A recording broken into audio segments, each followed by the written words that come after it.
जय हिंद दोस्तों, स्वागत है आप सभी का एक नई वीडियो में। और इस वीडियो में हम लोग बात करेंगे ज्ञान बिंदु जीएस एकेडमी के द्वारा जो न्यू बुक आई है प्रीवियस ईयर का 3rd एडिशन का, उसे ही हम लोग कवर करते हुए आगे बढ़ रहे हैं।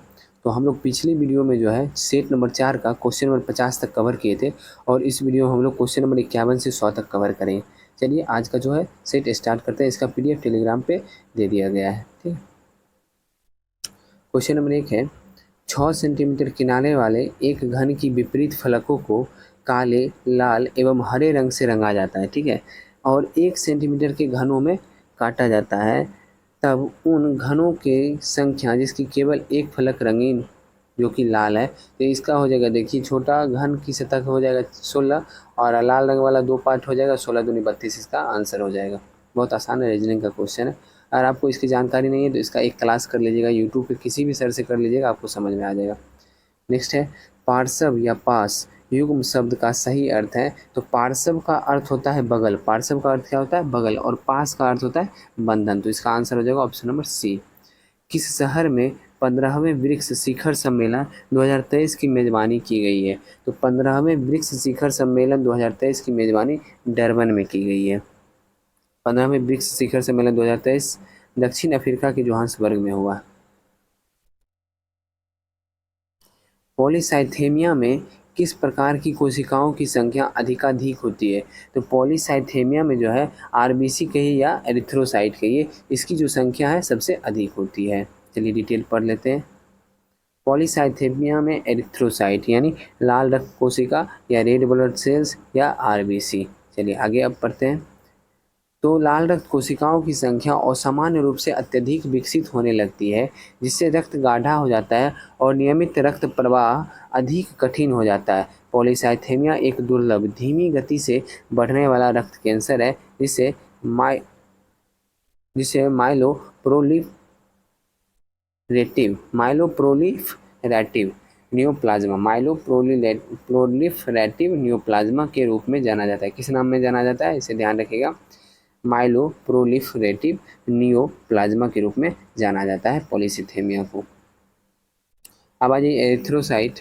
इन्हें लाल रक्त कोशिकाओं या लाल रक्त कोशिका भी कहा जाता है। इन्हें लाल रक्त कोशिकाएं या लाल रक्त कोशिका भी कहा जाता है। ये कोशिकाएं रक्त प्रवाह में अधिक मात्रा में पाए जाते हैं। यह रक्त में विभिन्न तत्वों के साथ ऑक्सीजन एवं अन्य पोषक तत्वों के परिवहन एवं वितरण के लिए उत्तरदायी है। एरिथ्रोसाइट लाल रक्त कोशिकाएं हैं जो हमारे खून को बनाती है। इसका औसत तापमान 38 डिग्री सेल्सियस होता है।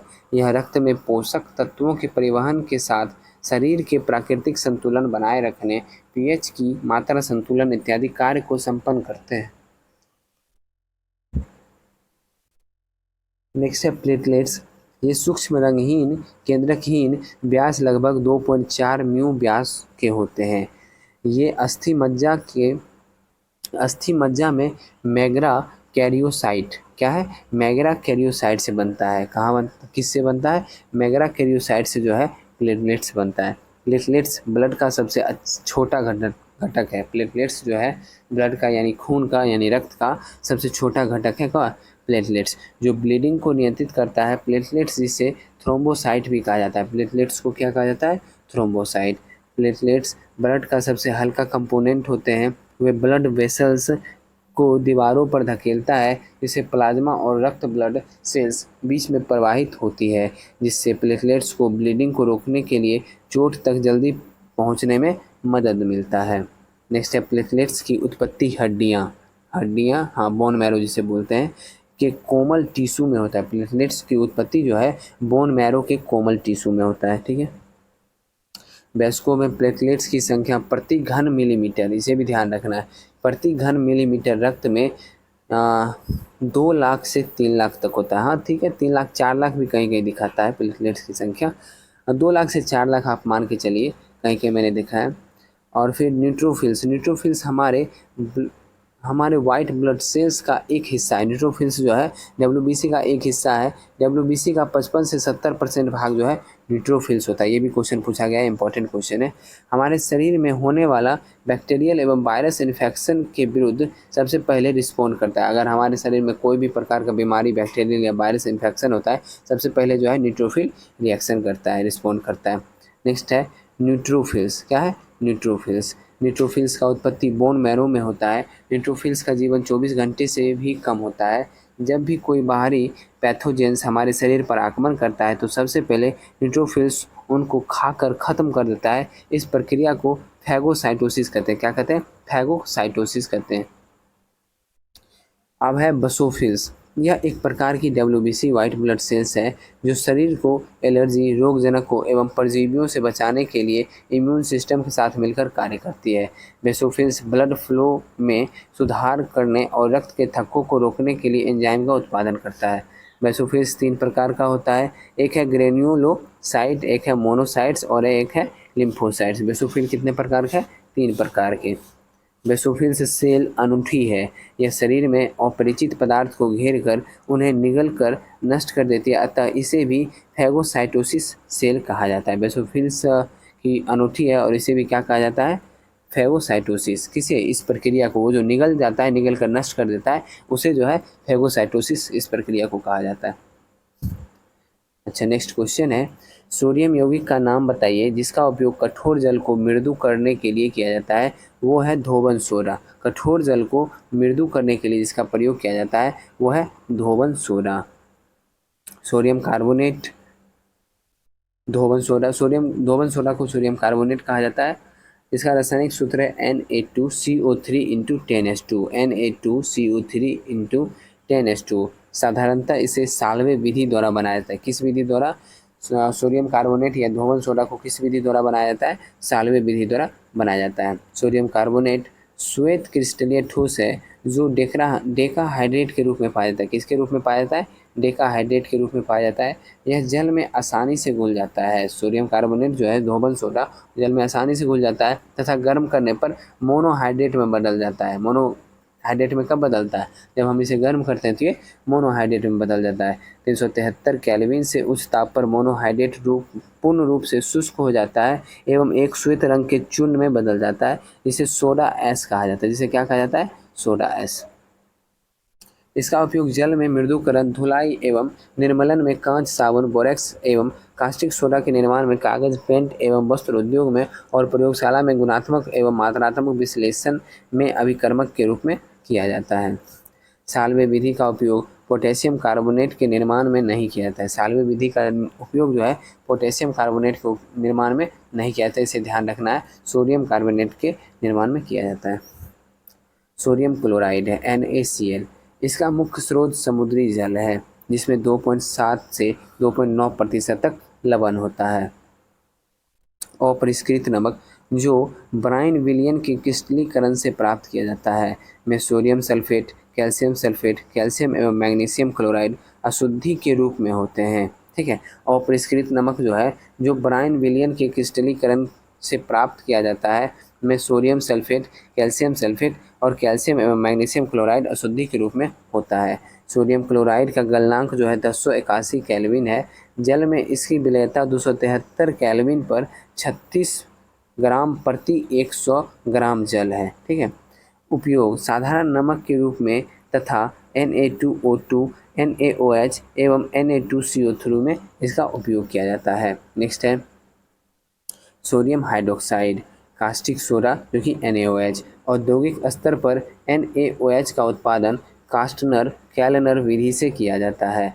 मरकरी कैथोड एवं कार्बन एनोड का उपयोग करके लवण जल का विद्युत अपघटन सेल में किया जाता है। सोडियम धातु मरकरी कैथोड पर विसर्जित होकर अमलगम बनाता है तथा एनोड पर क्लोरीन गैस मुक्त करता है। ठीक है, सोडियम धातु जो है मरकरी कैथोड पर विसर्जित होकर क्या करता है? अमलगम बनाता है और एनोड पर जो है क्लोरीन गैस को मुक्त करता है। नेक्स्ट है NaOH, पारभासी श्वेत ठोस पदार्थ है। NaOH क्या है? पारभासी श्वेत ठोस पदार्थ है। इसका गलनांक 591 केल्विन है। इसका गलनांक क्या है? 591 केल्विन है। सतह पर सोडियम हाइड्रोक्साइड विलयन वायुमंडलीय CO2 से अभिक्रिया करके Na2CO3 बनाता है। इसका उपयोग कहाँ किया जाता है? साबुन बनाने में, कागज़ बनाने में, कृत्रिम रेशम में तथा अन्य रसायनों के निर्माण में, पेट्रोलियम के परिष्करण में, बॉक्साइट के शुद्धिकरण में, वस्त्र उद्योग में, सूती वस्त्रों के मर्सरीकरण में, शुद्ध वसा एवं तेलों के निर्माण में तथा प्रयोगशाला अभिक्रमक के रूप में।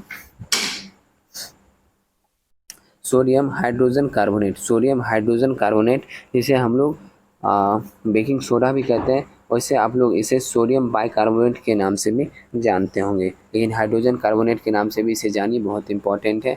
NaSCO3 इसे बेकिंग सोडा भी कहा जाता है क्योंकि यह गर्म करने पर विघटित होकर कार्बन डाइऑक्साइड CO2 के रूप में बुलबुले देता है। सोडियम हाइड्रोजन कार्बोनेट को सोडियम कार्बोनेट के विलयन में CO2 गैस को संतृप्त करके बनाया जाता है। सोडियम हाइड्रोजन कार्बोनेट का श्वेत चूर्ण कम विलय होने से कारक पृथक हो जाता है। सोडियम हाइड्रोजन कार्बोनेट का उपयोग चर्म रोगों में मंद प्रतिरोधी के रूप में तथा अग्निशमन यंत्र में भी होता है। सोडियम यानी Na, परमाणु संख्या 11 और परमाणु भार जो है वो 23 है इसका। यह एक क्षार धातु है। कोशिका द्रव में पोटेशियम धनायन बहुतायत में होते हैं जहां ये एंजाइम को सक्रिय करते हैं तथा ग्लूकोज के ऑक्सीकरण से ATP बनाने में भाग लेते हैं। सोडियम आयन सिरा संकेतों के संचरण के लिए उत्तरदायी होता है। ठीक है, अब आ जाइए विरंजक चूर्ण यानी विरंजन चूर्ण, जिसे ब्लीचिंग पाउडर या CaOCl का होल टॉइस भी कहते हैं। नेक्स्ट है इसका रासायनिक नाम जो है कैल्शियम ऑक्सी हाइपोक्लोराइड है। क्या है? Calcium oxy hypochloride. शुष्क बुझे हुए चूने पर क्लोरीन गैस प्रवाहित कर इसका उत्पादन किया जाता है। यह पीला तीखा गंध वाला ठोस पदार्थ है जो ठंडे जल में विलय है तथा वायु में खुला रखने पर क्लोरीन गैस देता है। उपयोग वस्त्र व कागज उद्योग में व्यंजक के रूप में, पेयजल को शुद्ध करने में, रोगाणुनाशक एवं ऑक्सीकरण में तथा प्रयोगशाला में अभिक्रमक के रूप में होता है। नेक्स्ट है जिप्सम। जिप्सम का रासायनिक सूत्र है CaSO4 × 2H2O। यह एक तहदार खनिज है जिसे सेलेनाइट भी कहा जाता है। जिप्सम को सेलेनाइट भी कहा जाता है। उपयोग इसका है उर्वरक के निर्माण में। अमोनियम सल्फेट उर्वरक का सल्फेट जिप्सम से ही प्राप्त होता है। नेक्स्ट है खनिज के रूप में।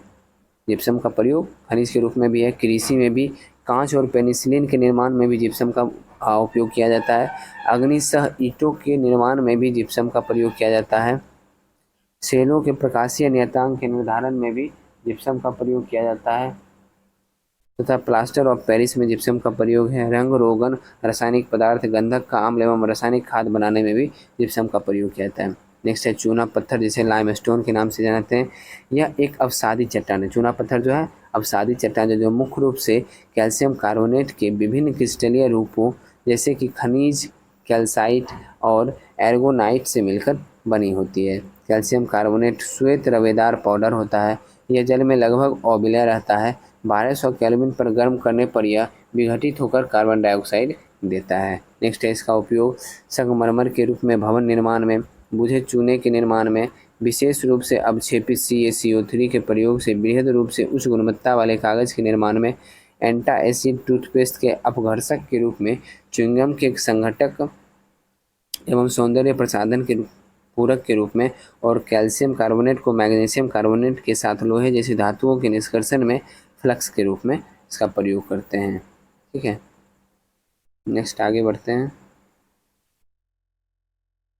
क्वेश्चन है निम्नलिखित में से किस संगठन ने सारथी मोबाइल ऐप लॉन्च किया था? तो ये संगठन है सेबी। सेबी जो है सारथी मोबाइल ऐप लॉन्च किया था। इसका उद्देश्य शेयर बाजार में निवेश करने वाले निवेशकों को शिक्षित करना है। सेबी का गठन 12 अप्रैल 1988 को हुआ था तथा इसे वैधानिक मान्यता जो है एक्ट 1992 द्वारा प्रदान किया गया। सेबी के अध्यक्ष माधुरी पुरी बुच्च हैं और प्रथम महिला अध्यक्ष ये जो हैं, और सेबी का मुख्यालय मुंबई में है। सेबी के पहले अध्यक्ष डॉक्टर AS दवे थे। कौन थे? Doctor AS Dave.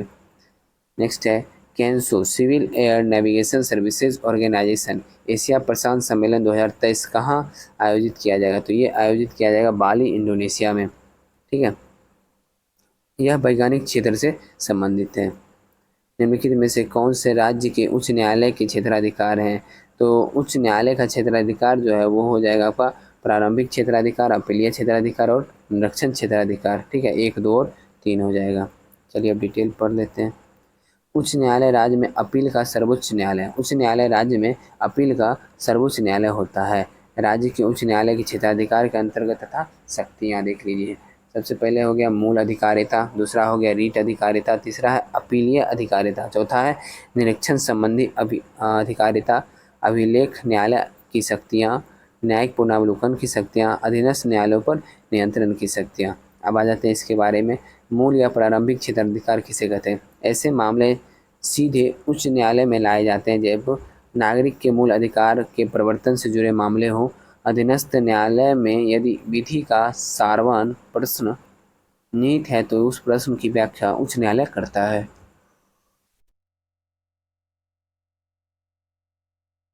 चार उच्च न्यायालय कलकत्ता, बम्बई, मद्रास और दिल्ली के पास उच्च राशि के सिविल मामले के संदर्भ में भी मूल अधिकारिता है। राजस्व से जुड़े किसी मामले में, संसद सदस्यों तथा राज्य विधानमंडल के निर्वाचन से जुड़े मामले में। रीट अधिकारिता देख लीजिए। संविधान के अनुच्छेद 226 के अंतर्गत उच्च न्यायालय को रीट अधिकारिता प्रदान की गई है।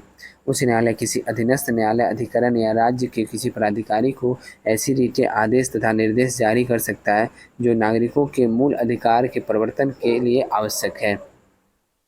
नेक्स्ट है, उच्च न्यायालय मूल अधिकार के अलावा विधिक अधिकार के प्रवर्तन के लिए इस शक्ति का प्रयोग करता है, जबकि सर्वोच्च न्यायालय यह शक्ति अनुच्छेद 32 के तहत प्रदान की गई है, जो कि मूल अधिकारों के प्रवर्तन तक सीमित है। नेक्स्ट है अपीलीय अधिकारिता। उच्च न्यायालय मुख्यतः अधीनस्थ न्यायालय के निर्णय से संबंधित अपील सुनता है। आपराधिक मामले में उच्च न्यायालय की अपीलीय अधिकारिता आपराधिक प्रक्रिया संहिता 1973 से निर्धारित होती है। निरीक्षण अधिकारिता अनुच्छेद 227 के तहत उच्च न्यायालय को अपने अधीनस्थ न्यायालय के संबंध में यह अधिकारिता दी गई है। निरीक्षण अधिकारिता जो है अनुच्छेद 227 के तहत दी गई, ठीक है। इस शक्ति में न्यायिक तथा प्रशासनिक दोनों प्रकार के निरीक्षण शामिल है। यह अधिकारिता उसके राज्य क्षेत्र में आने वाले सभी न्यायालय और अधिकरणों पर लागू होती है, चाहे उन न्यायालयों के निर्णय की अपील उच्च न्यायालय सुनता हो या नहीं। नेक्स्ट है अपवाद स्वरूप सशस्त्र बलों से संबंधित न्यायालय या अधिकरण पर अधिकारिता लागू नहीं होती है। अनुच्छेद 228 के तहत विधि के सारवान प्रश्न के निहित होने की दशा में वह अधीनस्थ न्यायालय से मामले को अपने पास मंगवा सकता है। नेक्स्ट है अभिलेख न्यायालय की शक्तियाँ। अनुच्छेद 215 में उच्च न्यायालय को अभिलेख न्यायालय का दर्जा प्राप्त है। अनुच्छेद 215 में उसे अपनी अवमानना के लिए दंड देने की शक्ति ऐसे न्यायालय के सभी शक्तियाँ प्राप्त होगी। उच्च न्यायालय के सभी निर्णयों, कार्रवाइयों आदि को शाश्वत स्मृति में सुरक्षित रखा जाता है ताकि भविष्य में उसका प्रयोग अपूर्व उदाहरण की तरह किया जा सके। न्यायिक पुनरावलोकन की शक्ति संविधान के अनुच्छेद 13, 32, 226 आदि से न्यायिक पुनरावलोकन की शक्ति निगमित होती है, ठीक है। उच्च न्यायालय की अधिकारिता में आने वाले राज्य की विधियों व आदेशों के साथ वह संघ की विधियों व आदेशों का भी पुनर्विलोकन कर सकता है। यदि किसी विधि या आदेश से मूल अधिकार का हनन होता है, कोई विधि या आदेश संविधान के मूल ढांचे या अन्य संवैधानिक उपबंधों के खिलाफ हो तो नेक्स्ट है यदि विधि पारित करने वाली संस्था या आदेश जारी करने वाले प्राधिकारी अपने अधिकार से बाहर जाकर कार्य करें, तब जो है क्या होगा, न्यायिक पुनरावलोकन कर सकता है कोर्ट। नेक्स्ट अधीनस्थ न्यायालय पर नियंत्रण की शक्ति। संविधान का अनुच्छेद 235 में उच्च न्यायालय को अपने राज्य क्षेत्र के भीतर स्थित अधीनस्थ न्यायालय पर नियंत्रण की विस्तृत शक्ति है। इसमें मुख्यतः है न्यायाधीश की नियुक्ति की सिफारिश करना, न्यायाधीश का हस्तांतरण, न्यायाधीश की प्रोन्नति या निलंबन का आदेश देना, न्यायाधीशों की वरिष्ठता कम करने या सेवानिवृत्ति की सिफारिश देना आदि शामिल है। नेक्स्ट सूची 1 और सूची 2 मिलाना है, अनुच्छेद से मैच करना है, ठीक है। कर देते हैं। ग्राम पंचायत का गठन आपको हो जाएगा अनुच्छेद 40 में, एक समान नागरिक संहिता अनुच्छेद 44, कृषि और पशुपालन अनुच्छेद 48 और न्यायपालिका और कार्यपालिका का पृथक्करण अनुच्छेद 50। इसका आंसर क्या हो जाएगा, 3, 4, 2, 1 ऑप्शन नंबर ए। नेक्स्ट पढ़ लेते हैं डिटेल। ग्राम पंचायत का गठन दिया है अनुच्छेद 40 में, ठीक है। नेक्स्ट है अनुच्छेद 41 में कुछ दशाओं में विशेषता बुढ़ापे, बेरोजगारी, बीमारी और शक्तता आदि की दशा में काम, शिक्षा और लोक सहायता पाने का अधिकार सुनिश्चित करने के लिए राज्य प्रभावी प्रावधान करेगा। अनुच्छेद 42 कार्य की न्याय संगत और मानवीय दशाओं का तथा मातृत्व सुरक्षा हेतु सहायता का उपबंध। अनुच्छेद 43 कर्मचारियों को निर्वाह, मजदूरी एवं कुटीर उद्योग का विकास। अनुच्छेद 43 का क, उद्योगों के प्रबंध में मजदूरों की भागीदारी के लिए उपयुक्त विधान बनाना, जो कि 42वें संविधान संशोधन अधिनियम 1976 द्वारा। अनुच्छेद 43 का ख, सहकारी समिति का उन्नयन, 97वां संविधान संशोधन 2011। अनुच्छेद 44, नागरिकों के लिए एक समान नागरिक संहिता लागू करने का प्रयास करना। अनुच्छेद 45, 6 वर्ष से कम आयु के बच्चों को शिक्षा तथा उनकी देखभाल, 86वां संविधान संशोधन अधिनियम 2002 के द्वारा। नेक्स्ट अनुच्छेद 46, अनुसूचित जातियों, अनुसूचित जनजातियों और अन्य दुर्बल वर्गों की शिक्षा और अर्थ संबंधी हितों की अभिवृद्धि और सामाजिक न्याय सुनिश्चित करना। अनुच्छेद 47, लोगों के पोषाहार स्तर पर जीवन स्तर को उच्च करने तथा लोक स्वास्थ्य के सुधार को प्राथमिक कर्तव्य मानना तथा मादक पेयों व हानिकारक नशीले पदार्थ के सेवन पर प्रतिषेध करने का प्रयास करना। यही अनुच्छेद 47 के तहत ही जो है नीतीश कुमार बिहार में शराबबंदी लागू की। अनुच्छेद 48, कृषि तथा पशुपालन का संगठन आधुनिक वैज्ञानिक प्रणालियों के अनुसार करना तथा गायों, बछड़ों व अन्य दुधारू या वाहक पशुओं की नस्लों की परीक्षण और सुधार करना, उनके वध का प्रतिषेध करने के लिए कदम उठाना। अनुच्छेद 48 का क, पर्यावरण के संरक्षण व संवर्धन तथा वन्य जीवों की रक्षा का प्रयास करना, ये जो जोड़ा गया है 42वें संविधान संशोधन 1976 द्वारा। अनुच्छेद 49 जो है राष्ट्रीय महत्व के स्मारक स्थानों और वस्तुओं का संरक्षण करना। अनुच्छेद 50, राज्य की लोक सेवाओं में कार्यपालिका और न्यायपालिका के पृथक्करण हेतु राज्य कदम उठाना। अनुच्छेद 51, अंतर्राष्ट्रीय शांति एवं सुरक्षा की अभिवृद्धि, राष्ट्रों के बीच न्यायसंगत व सम्मानपूर्ण संबंधों तथा अंतर्राष्ट्रीय विवादों को मध्यस्थता से निपटाने के लिए प्रोत्साहन देने का प्रयास करना। नेक्स्ट, निम्नलिखित में से कौन सा भारत के त्रिविवर्तनिक विभाजन का भाग नहीं है? तो वो जो है पश्चिमी और पूर्वी घाट जो है भारत के त्रिविवर्तनिक विभाजन का भाग नहीं है। अब देख लेते हैं ये क्या है। भारत में त्रिविवर्तनिक विभाजन का भाग निम्न है। तो कौन कौन है? उत्तर का विशाल पर्वतमाला, उत्तर का विशाल मैदानी भाग और दक्षिण का प्रायद्वीपीय पठार। नेक्स्ट, पेलाग्रा रोग किस विटामिन की कमी से होता है? तो विटामिन B3 कहिए या नियासिन कहिए, B3 कहिए या फिर नियासिन कहिए, इसकी कमी से पेलाग्रा रोग होता है। विटामिन, सन 1881 में लूनीन ने विटामिन की खोज की थी। किसने की थी? लूनीन ने विटामिन की खोज की थी। इसके बाद 1897 में इज कमान ने लूनीन की खोज का समर्थन किया और पता लगाया कि बेरी रोग आहार में पॉलिश किए गए चावल की बहुतायत से होता है। इसी ज्ञान के आधार पर हॉपकिंस एवं फंक ने विटामिन मत प्रस्तुत किया और इसमें बताया कि प्रत्येक रोग आहार में किसी न किसी विशेष विटामिन की कमी से होता है। फंक ने 1912 में सबसे पहले विटामिन का नाम का उपयोग किया। नेक्स्ट है, जीवों में अभी तक 20 प्रकार के विटामिनों का पता चला है, जिसमें 13 हमारे भोजन में होना आवश्यक है। इन्हें दो प्रमुख श्रेणी में बांटा गया, जल में घुलनशील जिसमें विटामिन बी और विटामिन सी आते हैं और विटामिन बी कॉम्प्लेक्स जितना भी है, और वसा में घुलनशील है ए डी ई के, vitamin A, vitamin D, vitamin E, vitamin के। विटामिन के स्रोत, उनके कार्य और उनकी कमी से होने वाला रोग, इसे देख लेते हैं, बहुत ही इंपॉर्टेंट पॉइंट। विटामिन B1 की कमी से बेरी होता है। विटामिन B2, इसका रासायनिक नाम है राइबोफ्लोविन और इसकी कमी से जो है कैलोसिस होता है, कैलोसिस। नेक्स्ट, विटामिन B3 जिसका रासायनिक नाम है निकोटोनिक अम्ल और इसकी कमी से आपको पेलाग्रा रोग होता है। निकोटोनिक अम्ल बोलिए या नियासिन बोलिए। विटामिन B5 पेंटोथेनिक अम्ल, इसकी कमी से आपको चर्म रोग, वृद्धि कम, बाल सफ़ेद, जनन क्षमता कम, ये सब होता है।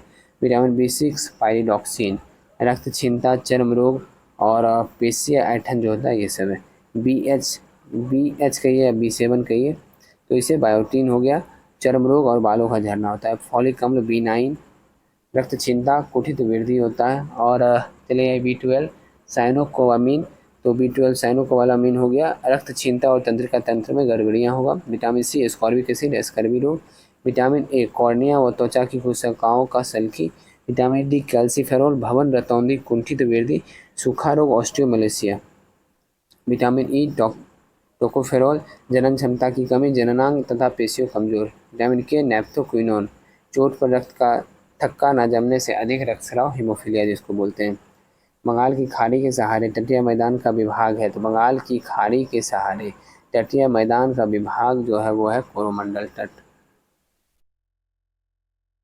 भारत में तटीय मैदान को दो भागों में विभाजित किया गया है, पश्चिमी तटीय मैदान, पूर्वी तटीय मैदान। पश्चिमी तटीय मैदान गुजरात से कन्याकुमारी तक क्षेत्रों में विस्तृत है। यह एक सक्रिय जलोढ़ पट्टी है।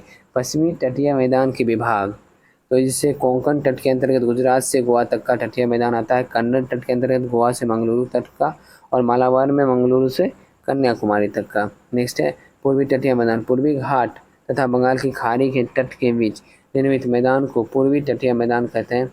इसका विस्तार स्वर्णरेखा नदी से लेकर कन्याकुमारी तक होती है। पूर्वी तटीय मैदान के विभाग, उत्कल तट स्वर्णरेखा नदी से महानदी के बीच ओडिशा में, और फिर उत्तरी सरकार तट महानदी से कृष्णा नदी के बीच ओडिशा एवं आंध्र प्रदेश में। कोरोमंडल तट कृष्णा नदी से कन्याकुमारी के बीच आंध्र प्रदेश एवं तमिलनाडु में। नेक्स्ट है पॉलर पानी। पॉलर और पानी जो है ये एक वर्षा जल है। क्या है? वर्षा जल है। राजस्थान में वर्षा जल को पालर पानी बोला जाता है। नेक्स्ट क्वेश्चन है श्रेणी वाला।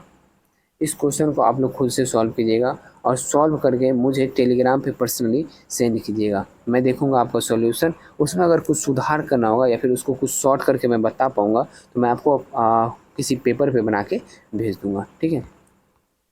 नेक्स्ट, संविधान के किस अनुच्छेद के अंतर्गत भारत में निर्वाचन आयोग का गठन किया गया है? तो संविधान के अनुच्छेद 324 के अंतर्गत भारत में निर्वाचन आयोग का गठन किया गया। भारतीय संविधान के भाग 15 अनुच्छेद 324 से 329 तक निर्वाचन से संबंधित उपबंधों का उल्लेख किया गया है।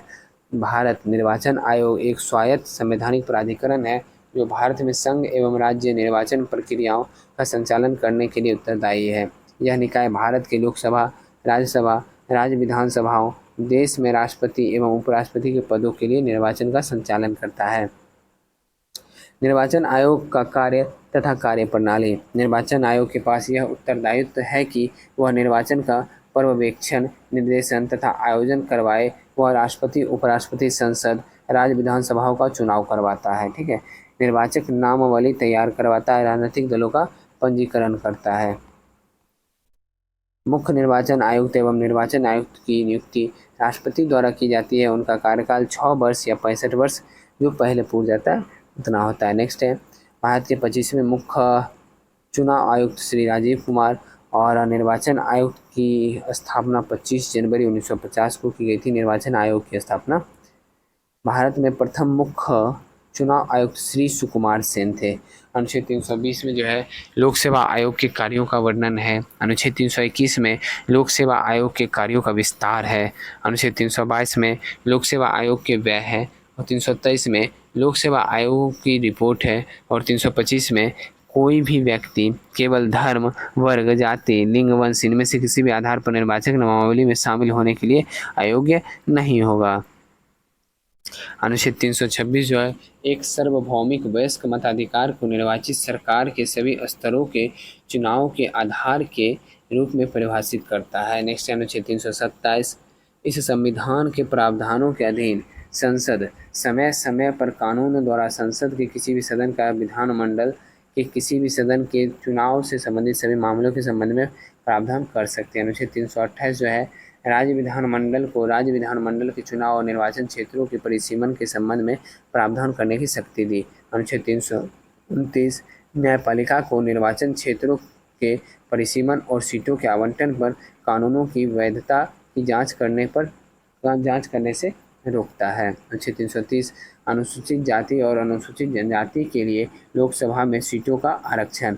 अनुच्छेद 331 राष्ट्रपति को यह अधिकार देता है कि लोकसभा में आंग्ल भारतीय समुदाय को पर्याप्त प्रतिनिधित्व नहीं है तो वह उक्त समुदाय के 2 प्रतिनिधियों को मनोनीत कर सकता है। अनुच्छेद 332 राज्य विधानसभाओं में SC ST वर्ग के लिए आरक्षण का प्रावधान। अनुच्छेद 333 आंग्ल भारतीय समुदाय के लिए आरक्षण का प्रावधान। नेक्स्ट है भारत में स्थानीय शासन विषय है। ये जो है ये राज्य सूची का विषय है। किसका विषय है? राज्य सूची का।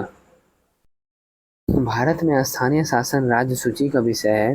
भारतीय संविधान की 7वीं अनुसूची में 3 सूची तथा संघ सूची, राज्य सूची और समवर्ती सूची दी गई है, जिनमें केंद्र और राज्य के मध्य विषयों का विभाजन किया गया है। संघ सूची तीनों सूचियों में सबसे बड़ी होती है और इस सूची में शामिल विषयों पर कानून बनाने का अधिकार केंद्र के पास होता है। इसमें 97 विषय को सूचीबद्ध किया गया है। राज्य सूची के अधिकार क्षेत्र के तहत विषयों का वर्णन करती है। वर्तमान में राज्य सूची में 61 विषय है और संवर्ती सूची उन विषयों पर वर्णन करती है जो राज्य और केंद्र के संयुक्त अधिकार के क्षेत्र में आता है, जिसके तहत 52 विषय है। अनुच्छेद 246 और भारतीय संविधान की 7वीं अनुसूची से संबंधित।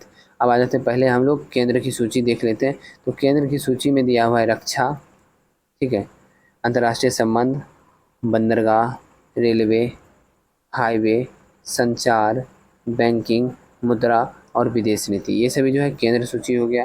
अब हम लोग बात करते हैं राज्य सूची। राज्य सूची में आ जाएगा सार्वजनिक व्यवस्था, पुलिस, सार्वजनिक स्वास्थ्य, अस्पताल और दवाखाने, साफ सफाई, खेती किसानी और फिर जेल, जमीन, मत्स्य पालन। अब आ जाइए संवर्ती सूची। न्याय हो जाएगा, शिक्षा हो जाएगा, ट्रेड यूनियन, वन, बिजली, आर्थिक योजना, विवाह एवं तलाक, श्रम कल्याण, सिविल प्रक्रिया। अपशिष्ट में आ जाइए, वे विषय जो उपयुक्त तीनों सूचियों में सम्मिलित नहीं होते हैं वे अपशिष्ट के अंतर्गत आते हैं। इस सूची पर कानून बनाने का अधिकार संसद को है। भारत में केंद्र को अपशिष्ट शक्तियां देने की व्यवस्था कनाडा के संविधान से ली गई है। व्यक्ति जो देशबंधु के नाम से जाना जाता था, तो देशबंधु के नाम से जाना जाते थे चित्तरंजन दास। चित्तरंजन दास को देशबंधु, राष्ट्र के मित्र के नाम से भी जाना जाता है क्योंकि यह उनका उपनाम है और संक्षिप्त रूप में नाम CR दास है। चित्तरंजन दास भारतीय स्वतंत्रता आंदोलन के दौरान एक भारतीय स्वतंत्रता सेनानी, राजनीतिक कार्यकर्ता और वकील थे। चित्तरंजन दास सुभाष चंद्र बोस के राजनीतिक गुरु थे। इसे ध्यान रखिएगा, इंपॉर्टेंट पॉइंट हो गया। सुभाष चंद्र बोस के राजनीतिक गुरु कौन थे? चित्तरंजन दास। 1 जनवरी 1927 को चित्तरंजन दास और मोतीलाल नेहरू ने स्वराज पार्टी की स्थापना की थी। स्वराज पार्टी का अध्यक्ष CR दास और सचिव जो है मोतीलाल नेहरू बने थे। CR दास का जन्म 5 नवंबर 1870 ईस्वी को कोलकाता में हुआ और निधन जो है 16 जून 1925 को हुआ था। CR दास का जन्म कब हुआ था? 5 नवंबर 1870 ईस्वी को कोलकाता में और निधन जो है 16 जून 1925 ईस्वी को हुआ था। नेक्स्ट है व्यक्ति का नाम और उपनाम, ठीक है, बहुत इंपॉर्टेंट है। भगत सिंह को शहीद आजम कहा जाता था। खान अब्दुल गफ्फार खान फ्रंटियर गांधी या सीमांत गांधी। वल्लभ भाई पटेल लौह पुरुष या सरदार। लाला लाजपत राय पंजाब केसरी या लाला जी। महात्मा गांधी राष्ट्रपिता या बापू। सरोजिनी नायडू भारत की कोकिला, nightingale of India. Shri Krishna Singh Bihar केसरी। अनुग्रह नारायण सिंह बिहार विभूति, बिहार विभूति पूछा जाए, अनुग्रह नारायण सिंह। राजेंद्र प्रसाद देश रत्न या अजात शत्रु। बाल गंगाधर तिलक लोकमान्य। जयप्रकाश नारायण लोकनायक। रविन्द्रनाथ टैगोर गुरुदेव। मदर टेरेसा निर्मल हृदय। ध्यानचंद्र हॉकी का जादूगर। चाणक्य भारतीय मैकियावेली। समुद्रगुप्त भारत का नेपोलियन। मोतीलाल नेहरू द्वारा वकील व नेता थे। मोतीलाल नेहरू कौन थे? एक प्रसिद्ध वकील व नेता थे। शुरुआती दौर में कांग्रेस में रहने के कारण 1916 में होम रूल लीग के सक्रिय समर्थक हो गए। मोतीलाल नेहरू जलियांवाला बाग हत्याकांड की जांच के लिए कांग्रेस आयोग के अध्यक्ष पद पर नियुक्त किए गए। राजेंद्र प्रसाद बंगाल विभाजन के विरोध में बिहार विद्यार्थी सभा की स्थापना की। इनको वर्ष 1962 में भारत में सर्वोच्च पुरस्कार भारत रत्न से सम्मानित किया गया। ठीक है, कौन सी सभा की स्थापना किए थे? बिहार विद्यार्थी सभा। रविन्द्रनाथ टैगोर ने 1919 में जलियांवाला बाग नरसंहार के कारण अपनी नाइटहुड की उपाधि को त्याग दिया था। नेक्स्ट है डायरेक्ट टू इनडायरेक्ट चेंज करना है narration. He asked me if I had seen him anywhere, इसको चेंज करना है इनडायरेक्ट में, तो ये हो जाएगा ही सेड टू मी। क्या होगा? He said to me have you seen him anywhere, have you seen him anywhere. अगर आप लोग पहले से नहीं पढ़े हैं नरेशन तो इतना आसानी से तो समझ में आने वाला है नहीं, और नहीं पढ़े हैं तो थोड़ा सा पढ़ सकते हैं क्योंकि आप क्वेश्चन पे ध्यान दिए होंगे। मैं 4 सेट करवाया हूँ, चारों सेट में मुश्किल से 1 या 2 क्वेश्चन इंग्लिश का रहता है और उसमें से एक रहता है एक्टिव पैसिव। क्या रहता है? एक एक्टिव पैसिव और दूसरा रहता है नरेशन। दूसरा क्या रहता है? नरेशन। तो आपको इस दोनों चैप्टर को पढ़ लेना है एग्जाम से पहले। सरकारी आयोग संबंधित है, तो सरकारी आयोग केंद्र और राज्य से संबंधित है। इस आयोग का गठन 1983 में केंद्र राज्य संबंधों को सुधारने तथा राज्य की स्वायत्तता संबंधी मांगों पर सिफारिश देने के लिए किया गया था। आयोग का गठन 1983 में सर्वोच्च न्यायालय के सेवानिवृत्त न्यायाधीश श्री RS सरकारिया की अध्यक्षता में 3 सदस्यीय आयोग में किया गया। इस आयोग ने केंद्र राज्य संबंधों की सुधार की दिशा में कुल 247 सिफारिश दी। कितना सिफारिश? 247 सिफारिश। ये सिफारिशें केंद्र और केंद्र राज्यों में वैधानिक, प्रशासनिक और वित्तीय संबंधों से संबंधित है। प्रमुख सिफारिश देख लेते हैं। 247 दिया, उसमें से प्रमुख कौन कौन था ये देख लीजिए। अखिल भारतीय सेवाएं राष्ट्रीय एकीकरण में अत्यंत सहायक है। इस व्यवस्था को मजबूत कर और ऐसी कुछ सेवाएं का सृजन किया जाना चाहिए जहां तक संभव हो केंद्र द्वारा राज्यों की सहमति के बाद राज्यों में केंद्रीय बलों की तैनाती की जानी चाहिए, लेकिन संकट के समय ऐसा सहमति अनिवार्य नहीं होना चाहिए। अनुच्छेद 155 में संशोधन कर व्यवस्था की जानी चाहिए कि राज्यपाल की नियुक्ति से पहले संबंधित राज्य के मुख्यमंत्री से विचार विमर्श किया जाए। राज्यपाल की पदावधि 5 वर्ष समाप्त होने से पहले असाधारण परिस्थितियों में ही हटाया जाना है। कराधान की शक्ति संसद में ही निहित रहनी चाहिए, जबकि अन्य शक्तियां समवर्ती सूची में शामिल किया जाना चाहिए।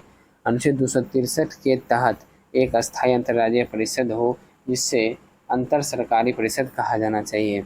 निगम कर की कुल प्राप्तियों को राज्य के साथ निश्चित सीमा से बांटा जाना चाहिए। भाषागत अल्पसंख्यकों के लिए कमिश्नरी प्रारंभ करना चाहिए। केंद्र सरकार सरकारी आयोग की ज़्यादातर सिफारिशें लागू कर चुकी है। इसमें सबसे महत्वपूर्ण 1990 में केंद्र राज्य परिषद का गठन है। नेक्स्ट क्वेश्चन है, निम्न में से कौन सा पादप हार्मोन वृद्धि का समंदन करता है? ये हो जाएगा एब्सिसिक अम्ल। समंदन मतलब रोकना, उसे वृद्धि को रोकता है। कौन रोकता है? एब्सिसिक अम्ल। पादप हार्मोन पौधे की जैविक क्रियाओं के बीच समन्वय स्थापित करने वाला रासायनिक पदार्थ होते हैं। ये पौधे की वृद्धि एवं अनेक उपापचयी क्रियाओं को नियंत्रित व प्रभावित करते हैं। वृद्धि प्रवर्धक ये वृद्धि दर को बढ़ाते हैं, जैसे ऑक्सीन, जिबरेलिन, साइटोकाइनेस। वृद्धि निरोधक में आ जाइए, एब्सिसिक अम्ल जो वृद्धि की दर को कम करता है। आ जाइए ऑक्सीन के बारे में। ऑक्सीन सबसे महत्वपूर्ण पादप हार्मोन है जो पौधे के ऊपरी सिरे पर बनते हैं, कोशिकाओं के दीर्घाकरण द्वारा वृद्धि को नियंत्रित करता है। जिबरेलिन पे आ जाते हैं, एक जटिल कार्बनिक यौगिक है। यह पौधे के ऊपरी सिरों एवं भ्रूण में बनता है तथा इसके सभी अंगों में वृद्धि करते हैं। साइटोकाइनिन आ जाइए, प्राकृतिक साइटोकाइनिन उन क्षेत्रों में संश्लेषित होता है जहां तीव्र कोशिका विभाजन संपन्न होता है और मूल शिखाग्र, विकासशील प्रौढ़ कलिकाएं तथा तरुण फल आदि। नेक्स्ट है एब्सिसिक अम्ल। एब्सिसिक अम्ल पादप वृद्धि तथा पादप उपापचय निरोधक का काम करता है, मतलब रोकने का काम करता है। यह कोशिका विभाजन को रोकता आता है, इसे वृद्धि निरोधक हार्मोन कहते हैं। अब आ जाइए इथिलीन। यह गैसीय अवस्था में होता है। इसका सबसे महत्वपूर्ण कार्य कच्चे फलों को पकाना है।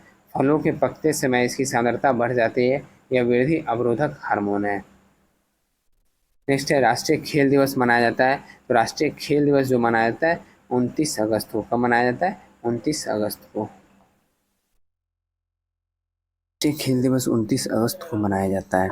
29 अगस्त 2023 को पूरे भारत में जो है 12वां राष्ट्रीय खेल दिवस मनाया गया है। 2023 में कितने नंबर का है? 12वें नंबर का है। हॉकी के दिग्गज खिलाड़ी मेजर ध्यानचंद की जयंती के उपलक्ष्य में उन्हें श्रद्धांजलि देने के लिए हर वर्ष 29 अगस्त को राष्ट्रीय खेल दिवस मनाया जाता है। राष्ट्रीय खेल दिवस की पहली बार जो आयोजन है वो 2012 में की गई थी। कब की गई थी? 2012 में।